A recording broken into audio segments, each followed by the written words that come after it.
देखिए देश दुनिया की तमाम बड़ी खबरें। निकाय चुनाव प्रचार के आखिरी दिन मंगलवार को मुख्यमंत्री योगी आदित्यनाथ माफिया के गढ़ में गर्जना करेंगे। गुंडा माफिया का मनोबल तोड़ने के लिए जिस धरती से बाबा के बुलडोजर की धमक देश भर में कानून व्यवस्था को लेकर सुर्खियों में छाई रही है, वहीं अतीक के घर और दफ्तर के नजदीक सीएम योगी की सभा के मायने निकाले जा रहे हैं। आर्टिफिशियल इंटेलिजेंस के जनक माने जाने वाले जेफरी हिंटन ने गूगल से इस्तीफा दे दिया है। गॉडफादर ऑफ एआई कहे जाने वाले हिंटन ने सोमवार को गूगल छोड़ने की पुष्टि की है। उन्होंने कहा कि जिस तकनीक को विकसित करने में मदद की, उसके खतरों को लेकर आगाह करते हुए उन्होंने पिछले सप्ताह गूगल में अपने पद से इस्तीफा दे दिया। रूस और यूक्रेन के बीच चल रहे संघर्ष पर विराम कब लगेगा, इसका अंदाजा लगाना काफी मुश्किल है। व्हाइट हाउस के एक अधिकारी ने सोमवार को कहा कि पूर्वी यूक्रेन में 5 महीने की लड़ाई में 20,000 से ज्यादा रूसी सैनिक मारे गए हैं और अन्य 80,000 घायल हुए हैं। रूस लगातार अभी भी यूक्रेन के कई क्षेत्रों पर कब्जे की कोशिश कर रहा है।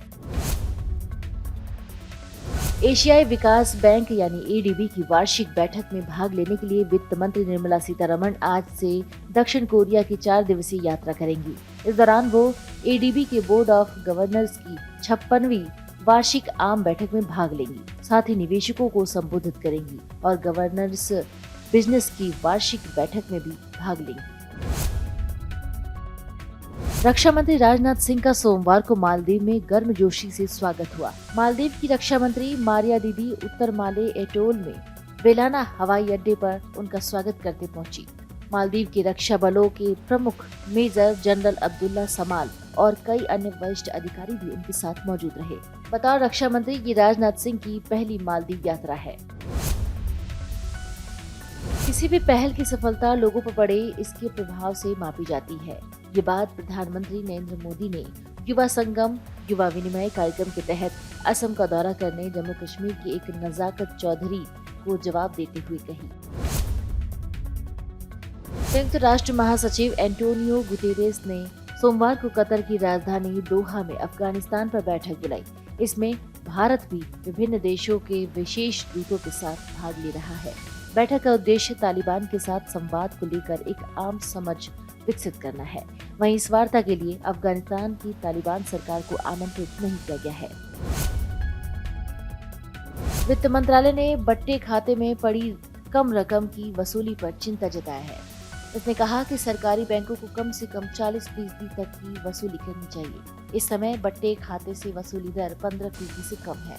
बट्टे खाते का मतलब राइट ऑफ से है, जिसे कभी भी बैंक वसूल सकते हैं। दुनिया भर में अगले 5 वर्षों में 6 करोड़ से ज्यादा नए रोजगार पैदा होंगे। हालांकि आर्टिफिशियल इंटेलिजेंस जैसी नई तकनीकों और आर्थिक मंदी के कारण इस दौरान 8 करोड़ से ज्यादा नौकरियों पर खतरा पैदा हो सकता है। विश्व आर्थिक मंच के अनुसार 45 देशों और 27 उद्योगों में शामिल 803 कंपनियों के सर्वे में ये जानकारी सामने आई है। पाकिस्तान के अशांत बलूचिस्तान प्रांत में विश्व प्रसिद्ध वार्षिक हिंगलाज माता महोत्सव धूमधाम से मनाया गया।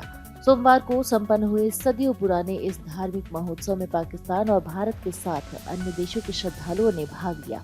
वहीं कोविड-19 महामारी के बाद पहली बार भारतीय हिंदू इस महोत्सव में शामिल हुए। वीडियो डेस्क अमरजरा.com। मन से उजाला कर चले, मन से